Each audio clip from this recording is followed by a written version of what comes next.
Pintu ruang praktik Dr. Ardian terbuka, dan aroma lembut parfum lili bercampur melati masuk mendahului pemiliknya. Ardi mengangkat kepala dari catatan medis dan jantungnya untuk ketiga kalinya dalam sebulan ini berdesir dengan cara yang tidak profesional.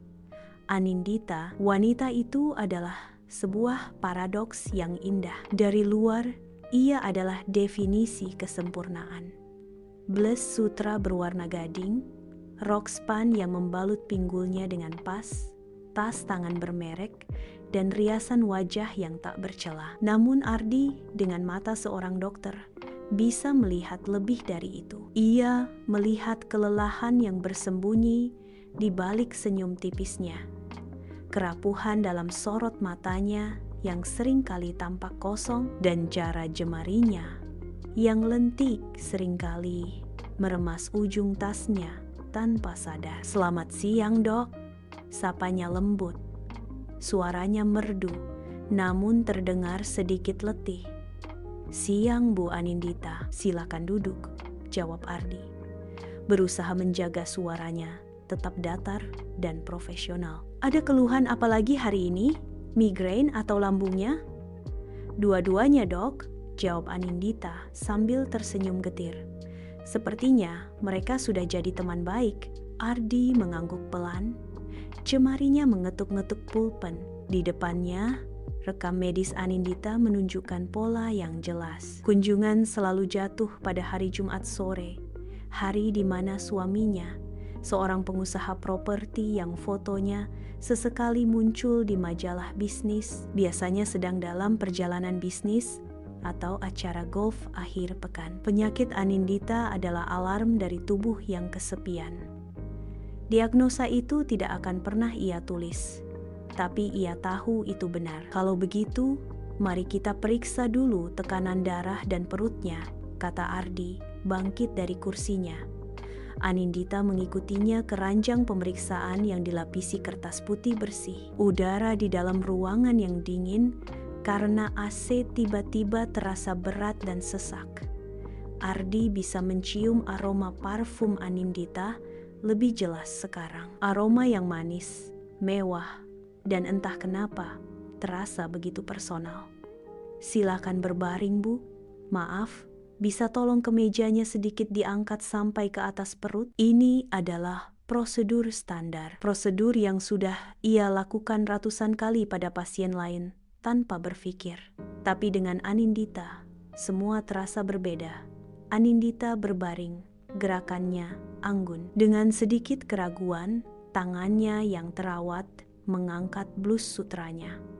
Kain itu berdesir lembut, memperlihatkan kulit perutnya yang putih dan mulus. Ardi menelan ludah, berusaha keras memfokuskan pandangannya pada area yang perlu ia periksa dengan stetoskop. Namun, saat itulah matanya menangkap sesuatu yang membuat napasnya tertahan sepersekian detik. Rok span yang dikenakan Anindita sedikit melorot di pinggangnya saat ia berbaring. Dan dari celah itu, Ardi melihatnya. Bukan katun biasa seperti yang ia duga. Bukan sesuatu yang praktis atau sederhana. Itu adalah selembar kain tipis berwarna champagne, nyaris sewarna dengan kulitnya, terbuat dari sutra yang berkilau lembut di bawah lampu neon ruang praktik. Tepiannya dihiasi renda hitam yang rumit dan halus.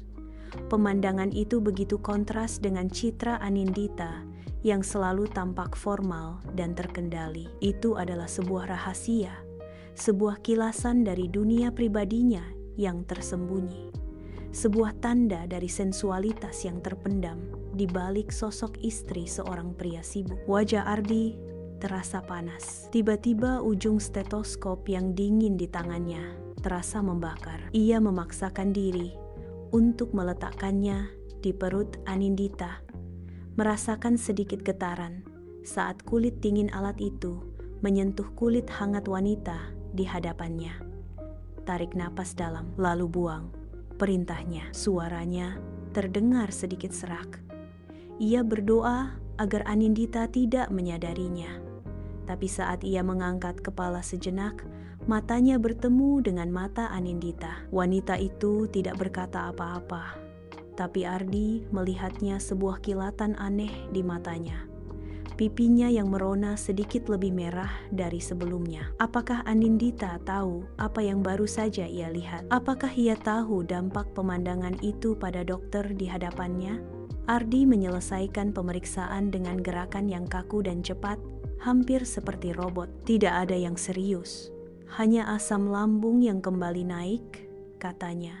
Mundur selangkah dan membiarkan Anindita merapikan kembali pakaiannya. Pemandangan renda hitam di atas sutra berwarna sampanye itu sudah terpatri di benaknya, membakar seperti gambar negatif sebuah foto. Mereka kembali ke meja konsultasi. Suasana canggung menggantung di antara mereka. Ardi menulis resep dengan tulisan yang sedikit lebih kacau dari biasanya. Ia memberikan obat untuk lambung, obat untuk migrain, semua sesuai prosedur. Tapi saat menyerahkan kertas resep itu, ia melakukan sesuatu yang di luar kebiasaannya. Jarinya sengaja menyentuh jemari Anindita sedikit lebih lama dari yang seharusnya. Hanya sentuhan singkat, kulit bertemu kulit, tapi terasa seperti sengatan listrik statis. Anindita menarik tangannya dengan cepat, namun tidak menunjukkan ekspresi marah. Justru sebaliknya, ia menatap Ardi dengan tatapan yang sulit diartikan. "Terima kasih, Dok," bisiknya. "Bu Anindita," kata Ardi tiba-tiba, suaranya lebih rendah. "Obat ini hanya untuk gejalanya. Akar masalahnya bukan di lambung atau kepala Anda." Anindita terdiam, menatapnya penuh tanya. "Anda butuh istirahat, bukan hanya istirahat fisik," lanjut Ardi, memberanikan diri. "Cari waktu untuk diri Anda sendiri. Lakukan sesuatu yang membuat Anda bahagia, bukan sesuatu yang harus Anda lakukan untuk orang lain. Ini adalah sebuah pelanggaran. Seorang dokter tidak seharusnya memberi nasihat personal seperti itu. Tapi ia tidak bisa menahannya. Itu adalah caranya untuk mengatakan, 'Aku melihatmu. Aku melihat penderitaanmu yang tersembunyi.'" Anindita menatapnya lama. Untuk pertama kalinya, Ardi melihat pertahanan diri wanita itu runtuh. Matanya berkaca-kaca. "Andai saja semudah itu, Dok," jawabnya lirih, nyaris tak terdengar. Setelah Anindita pergi, meninggalkan aroma parfumnya yang menghantui seisi ruangan, Ardi terduduk lemas di kursinya. Ia telah melewati sebuah batas, bukan hanya sebagai dokter, tapi sebagai seorang pria. Pemandangan pakaian dalam itu telah membuka pintu, dan nasihat pribadinya barusan adalah langkah pertamanya melewati ambang pintu tersebut. Malam itu, Ardi tidak bisa tidur. Bayangan renda hitam di atas sutra sampanye dan tatapan mata Anindita yang rapuh terus berputar di kepalanya. Ia tahu pertemuan mereka berikutnya tidak akan lagi sama. Ketegangan di antara mereka sudah berubah dari sekadar hubungan dokter pasien menjadi sesuatu yang jauh lebih rumit, lebih berbahaya, dan jauh lebih menarik. Pertanyaannya sekarang adalah, siapa yang akan mengambil langkah selanjutnya, dan kemana langkah itu akan membawa mereka?